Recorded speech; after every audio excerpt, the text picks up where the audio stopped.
الحمد للہ رب العالمین والصلاة والسلام علی خاتم النبیین اما بعد فاعوذ باللہ من الشیطان الرجیم بسم اللہ الرحمن الرحیم پڑھیے الصلاة والسلام علیکہ یا رسول اللہ وعلی آلک واصحابک یا حبیب اللہ الصلاة والسلام علیکہ یا نبی اللہ وعلی آلک واصحابک یا نور اللہ قال اللہ تبارک و تعالی فی القرآن المجید والضحى واللیل اذا سجى صدقت یا رب العالمین۔ پیر میر علی شاہ رحمۃ اللہ تعالی نے مدینہ شریف کے سفر پہ جا رہے ہیں، راستے میں ایک وادی آتی ہے جس کا نام ہے وادی عمرا۔ وہاں پر پہنچ کے قافلے کی تھکاوٹ کی وجہ سے آرام کے لیے قافلہ رک جاتا ہے۔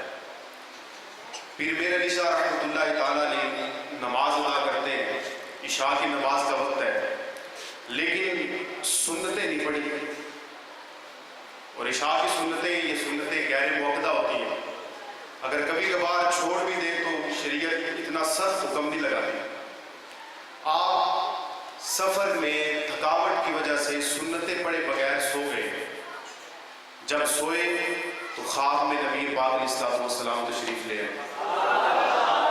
آپ نے فرمایا اے میر علی، آل رسول کو چاہیے کہ وہ سنتیں نہ چھوڑیں۔ پیر میر علی شاہ رحمۃ اللہ تعالیٰ نے فرماتے ہیں میں نے نبی پاک علیہ الصلوۃ والسلام کے قدموں کو پکڑ لیا اور رونے لگ گیا۔ دوسری بار بھی نبی پاک علیہ الصلوۃ والسلام نے فرمایا اے میر علی، آل رسول کو یہ زیب نہیں دیتا کہ وہ سنتیں چھوڑ دیں۔ پھر میر علی شاہ کہتے ہیں کہ میں نے پکڑ لیا آپ کے پاؤں مبارک کو اور میں زار و قطار رونے لگ گیا۔ نبی پاک علیہ الصلوۃ والسلام نے تیسری بار بھی ارشاد فرمایا کہ اے میر علی، آل رسول کو چاہیے کہ وہ سنتیں نہ چھوڑیں۔ دیدار کروایا، حضور علیہ الصلوۃ والسلام تشریف لے گئے۔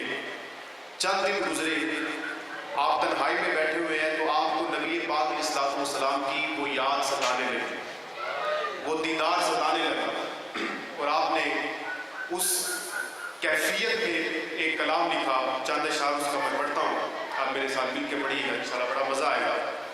دیدار کی تڑپ، آرزو، تمنا اور کیفیت کے اندر پیر میر علی شاہ لکھتے ہیں اج سکھ میں تیرا اج سکھ میں تیرا دیوتیری کیوں دلڑی اداس گنیری لو وچ شوق چکیری اج نینا لایا کیوں جڑیاں لو وچ شوق چکیری اج نینا لایا کیوں جڑیاں اس صورت تو میں جانا تھا، اس صورت تو میں جانا تھا کہ جانے جانا تھا، سچ آنکھاں تیرا بدی میں شانہ جس شان تو شانہ سب بڑیا سبحان اللہ سبحان اللہ سبحان اللہ سبحان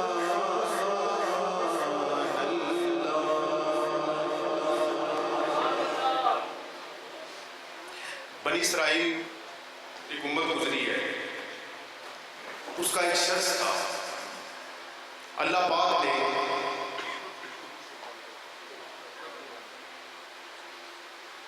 بنی اسرائیل کا ایک شخص، اللہ پاک نے اس کو 200 سال عمر دی، 200 سال گزارنے کے طریقہ کار کے مطابق اس نے زندگی گزاری، لیکن کتابوں میں لکھا ہے کہ 200 سال اس نے اللہ پاک کی نافرمانی کی۔ جب دنیا سے گیا تو بنی اسرائیل والوں نے اس کو کوڑے کے ڈھیر پر پھینک دیا۔ انہوں نے کہا کہ اللہ کے نافرمان کا یہی حال ہونا چاہیے کہ جس نے 200 سال اللہ کی نافرمانی کی، کوڑے کے ڈھیر پر پھینک دیا۔ اس وقت بنی اسرائیل میں جو نبی تھے وہ تھے حضرت موسیٰ علیہ السلام۔ ان کو اللہ نے وہی فرمائی کہ اے موسیٰ، جاؤ فلاں کوڑے کے ڈھیر پر، وہاں ایک میرا پسندیدہ بندہ پڑا ہوا ہوگا مردہ حالت میں، اس کو غسل بھی دینا ہے، اس کو کفن بھی پہنانا ہے اور اس کو دفنانا بھی ہے۔ حضرت موسیٰ علیہ السلام اس کوڑے کے ڈھیر پر پہنچ جاتے ہیں۔ پہنچے تو آپ نے کہا میں اس کو غسل بھی دوں گا، اس کو کفن بھی پہناؤں گا، اس کا جنازہ بھی پڑھاؤں گا، دفناؤں گا بھی۔ تو بنی اسرائیل والے لوگوں نے کہا کہ حضرت یہ تو بڑا گناہگار بندہ ہے، اس نے تو 200 سال اللہ پاک کی نافرمانیاں کی ہیں، تو آپ کہتے ہیں میں اس کا جنازہ پڑھاؤں گا۔ تو حضرت موسیٰ علیہ السلام نے اللہ کی بارگاہ میں عرض کی، مالک بنی اسرائیل تو یہ کہہ رہے ہیں اور تو فرماتا ہے کہ اس کا جنازہ پڑھو، اس کو دفناؤ، ماجرا کیا ہے؟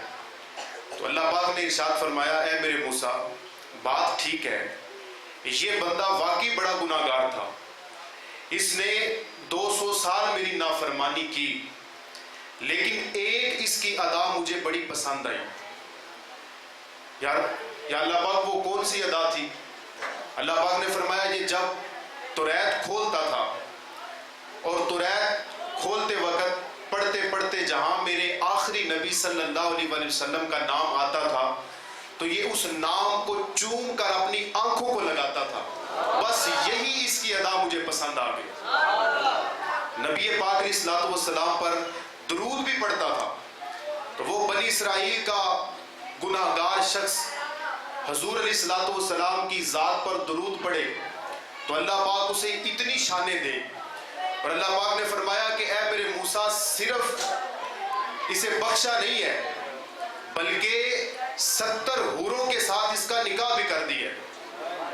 تو ہم تو الحمدللہ نبی پاک علیہ السلام کو آخری نبی ماننے والے ہیں، ان کے امتی ہیں، اور اعلیٰ حضرت نے ہمیں یہی سکھایا ہے۔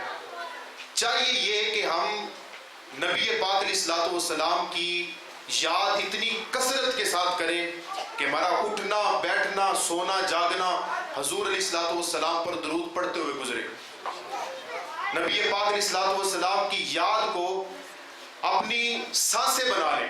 اعلیٰ حضرت فرماتے ہیں نا کہ جو نہ بھولا ہم غریبوں کو رضا، یاد اس کی اپنی عادت کیجئے، اور جتنا ہو سکے دل کے ساتھ جو ہے وہ درد کے ساتھ نبی پاک علیہ السلام پر درود پڑھا کریں، اور کبھی موقع ملے تو اعلیٰ حضرت کا وہ کلام بھی پڑھ لیا کریں جس میں آپ نے نبی پاک علیہ السلام کے سر مبارک سے لے کر پاؤں تک حضور علیہ السلام پر سلام بھیجا ہے۔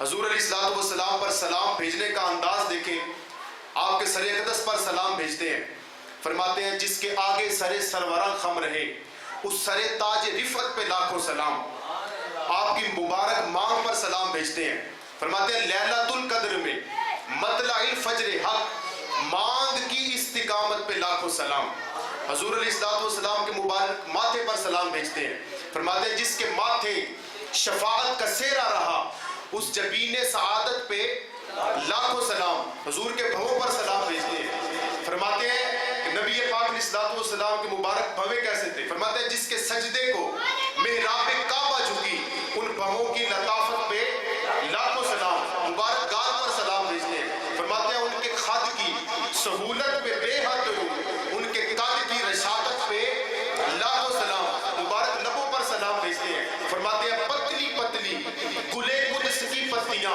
ان لبوں کی نزاکت پہ لاکھوں سلام، مبارک کانوں پر سلام بھیجتے ہیں۔ فرماتے ہیں دور و نزدیک کے سننے والے وہ کان لالے کرامت پہ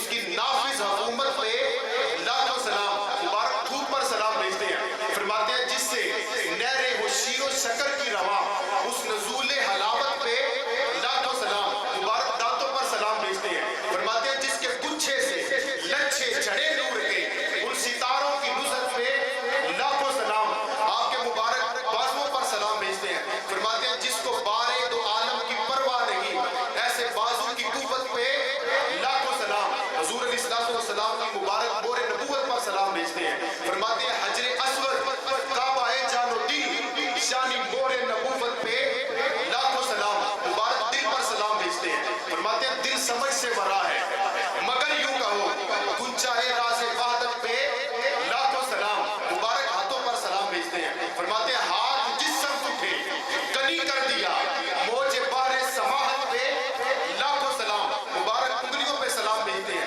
فرماتے ہیں کہ جس میں نہریں ہو شیر و شکر کی رواں، انگلیوں کی کرامت پہ لاکھوں سلام، مبارک ناخنوں پر بھی سلام بھیجتے ہیں. فرماتے ہیں عید مشکل کشائی کے چمکے ہلال، ناخنوں کی بشارت پہ لاکھوں سلام، حضور علیہ السلام کی مبارک کمر پر بھی سلام بھیجا. فرمایا جو کہ عزم شفاعت پہ کھینچ کے بندی، یعنی ہماری شفاعت کے لیے حضور علیہ السلام کی کمر وہ بندی ہوئی ہے، ہم گناہگاروں کی شفاعت فرمائیں. فرمایا جو کہ عزم شفاعت پہ کھینچ کے بندی، اس کمر کی حمایت پہ لاکھوں سلام، مبارک پیٹ پر سلام بھیجتے ہیں. فرماتے ہیں کل جہاں ملک اور جو کی روٹی غذا، اس شکم کی قناعت پہ لاکھوں سلام، مبارک زانوں پر بھی سلام بھیجا. فرمایا انبیاء طے کریں زانوں جن کے حضور، زانوں کی وجاہت پہ لاکھوں سلام، مبارک پنڈلیوں پر سلام بھیجا. فرمایا ساقِ اصل قدم، شاخ نقل کرم، شم راہ اصابت پہ لاکھوں سلام، اور مبارک قدموں پر بھی سلام بھیجا. فرمایا کھائی قرآن کھا کے گزر کی قسم، اس کفیفہ کی حرمت پہ لاکھوں سلام، اور اس گھڑی میں بھی سلام بھیجا جس گھڑی میں ہمارے پیارے آقا صلی اللہ علیہ وسلم دنیا میں آئے. فرمایا جس سہانی گھڑی چمچا طیبہ کا چاند، اس دل افروز ساتھ پہ لاکھوں سلام. اور اتنا کچھ کہنے کے بعد پھر بھی صبر نہیں آیا.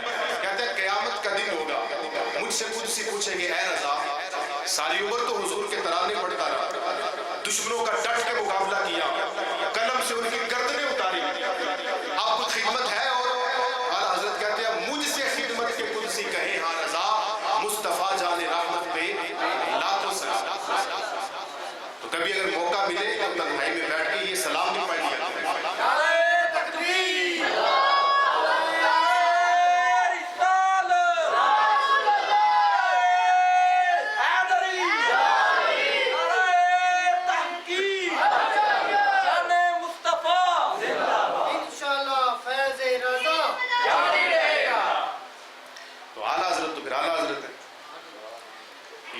اماموں کے بھی امام ہے اور ان کا کلام کلاموں کا بھی امام ہے. کبھی حضور علیہ السلام کے مکھڑے کے بارے میں کہتے ہیں رخ دن ہے یا مہر سما، یہ بھی نہیں وہ بھی نہیں، شب زلف ہے یا مشک خدا، یہ بھی نہیں وہ بھی نہیں، بلبل نے گل ان کو کہا، قمری نے سر جاں فضا، حیرت نے جھنجھلا کر کہا، یہ بھی نہیں وہ بھی نہیں، خورشید تھا کس زور پر، کیا بڑھ کے چمکا تھا کمر، بے پردہ جب یہ رخ ہوا، یہ بھی نہیں وہ بھی نہیں، اور ڈر تھا کہ اس یاد کی سزا اب ہوگی یا روز جزا، دی ان کی رحمت نے صدا، یہ بھی نہیں وہ بھی نہیں. اور کبھی نبی پاک علیہ السلام کا مکھڑا دیکھ کر اعلیٰ حضرت کیا خوب فرماتے ہیں. اور اب اعلیٰ حضرت کی بات شریف تو اگر کلام پڑھتے جائیں تو پھر پڑھتے ہی جائیں. یہ ایسے کلام ہے، ایک پروفیسر کہتے ہیں کہ میں نے ایک اعلیٰ حضرت کا کلام پڑھا، یعنی ایک کلام کا ایک شعر پڑھا، شعر پڑھنے کے بعد مجھے یہ پتا چلا کہ یہ شعر جس نے لکھا ہے وہ دنیاوی مخلوق تو نہیں ہو سکتی، کیونکہ تخیل سوچ اعلیٰ حضرت کی جیسی سوچ تھی، جیسا تخیل تھا، قربان جائے. تو اعلیٰ حضرت رحمت اللہ تعالیٰ علیہ کا تخیل، عشق رسول، آپ کی محبت یہ کمال کی. وہ کہتے ہیں کہ میں نے نبی پاک علیہ الصلوۃ والسلام کا وہ جو شان میں لکھا ہوا شعر تھا، جب میں نے پڑھا وہ شعر کیا تھا؟ اعلیٰ حضرت لکھتے ہیں طوبہ میں جو سب سے اونچا، طوبہ میں جو سب سے اونچی نازک سیدھی نکلی شاخ، مانگو روح قدس سے نعت نبی لکھنے کو ایسی شاخ۔ اب طوبہ کیا ہے؟ طوبہ جنت کے اندر ایک درخت ہے اور جو سب سے اونچا ہے۔ فرمایا طوبہ میں جو سب سے اونچی نازک سیدھی نکلی شاخ، یعنی جنت کا درخت ہے اور اس کی سب سے اونچی شاخ اور سب سے سیدھی اور نرم شاخ۔ حضرت کیا کرنی ہے؟ کہتے ہیں میں روح قدس یعنی جبرائیل سے مانگوں کہ مجھے وہ شاخ لا کر دو، میں نے اس کی قلم بنا کے اپنے محبوب صلی اللہ علیہ وسلم کی تعریف کرنی ہے۔ تو اعلیٰ حضرت تو پھر اعلیٰ حضرت ہے۔ ایک صاحب کہنے لگے کہ اعلیٰ حضرت ہی کو کیوں معیار بنایا ہوا ہے؟ بھئی اس سے پہلے بھی تو کئی زمانے گزرے ہیں، اعلیٰ حضرت کو دنیا سے گئے تو 100 سال ہوئے ہیں، تو اعلیٰ حضرت کو ہی کیوں معیار بنایا ہے؟ اس سے پھر پہلے جو لوگ گزرے ہیں ان کا کیا حال ہوگا؟